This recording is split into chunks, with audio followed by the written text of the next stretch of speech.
ഏഴിലം പാലപ്പൂവ് മണം പരത്തുന്ന പാതിരാവുകളിൽ നിഴൽ നിലാവും ഒളിച്ചു കളിക്കുന്ന ഏതോ നിമിഷങ്ങളിലാണ് കേരളത്തിലെ നാട്ടുകഥകളിൽ യക്ഷികൾ പ്രത്യക്ഷമാകുന്നത്.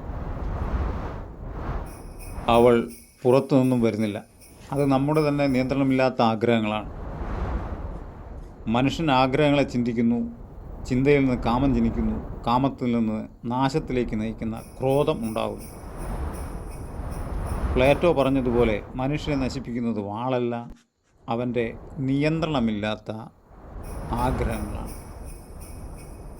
യക്ഷി ബുദ്ധി ഉറങ്ങുന്ന നിമിഷത്തിൽ ആഗ്രഹം അധികാരം പിടിച്ചെടുക്കുന്ന അവസ്ഥയാണ്. യക്ഷി ഒരു സ്ത്രീയല്ല, അത് പ്രലോഭനമാണ്. പനമരം അഹങ്കാരത്തിൻ്റെ ഉയർച്ചയാണ്. എല്ലിൻ കഷണങ്ങൾ മനുഷ്യൻ സ്വയം തകർക്കുന്ന അവസാന ഘട്ടമാണ്. പഴയ സമൂഹത്തിൽ നിയമമില്ല, മനഃശാസ്ത്രമില്ല, കൗൺസിലിംഗ് ഇല്ല. അതിനാൽ കഥകൾ നിയമപുസ്തകമായി.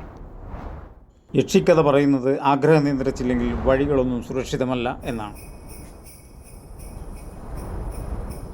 ആധുനിക ലോകത്ത് യക്ഷിയില്ല, പനമരങ്ങളില്ല. പക്ഷേ സോഷ്യൽ മീഡിയ, രഹസ്യവും പരസ്യവുമായ ബന്ധങ്ങൾ, നിയന്ത്രണമില്ലാത്ത കാമം ഇവയെല്ലാം കൊണ്ട് മാനസിക തകർച്ച, കുടുംബനാശം, സാമൂഹിക ബഹിഷ്കരണം ഇവയൊക്കെ സംഭവിക്കുന്നു. കാലം മാറുകയും കഥ മാറുകയും ചെയ്യുന്നു. പക്ഷേ സത്യം മാത്രം മാറിയില്ല. പാതിരാവ് ബോധരഹിത നിമിഷമാവുകയും പനമരം അഹങ്കാര പ്രതീകമാവുകയും എല്ലിൻ കഷ്ണങ്ങൾ സാമൂഹിക ആത്മനാശമാവുകയും ചെയ്യുന്നു. നമ്മുടെ ഉള്ളിൽ ഇന്നും ഒരു യക്ഷി ജീവിക്കുന്നു. ഇത് സ്ത്രീവിരുദ്ധ കഥയല്ല, പുരുഷ ബോധവൽക്കരണമാണ്. അതിനാൽ കഥകൾ ഇന്നും ജീവിക്കുന്നു. പേടിപ്പിക്കാനല്ല, ഓർമ്മിപ്പിക്കാൻ. കാരണം ഗീത പറയുന്നു, സ്വയം ജയിക്കുന്നവനാണ് യഥാർത്ഥ വീരൻ.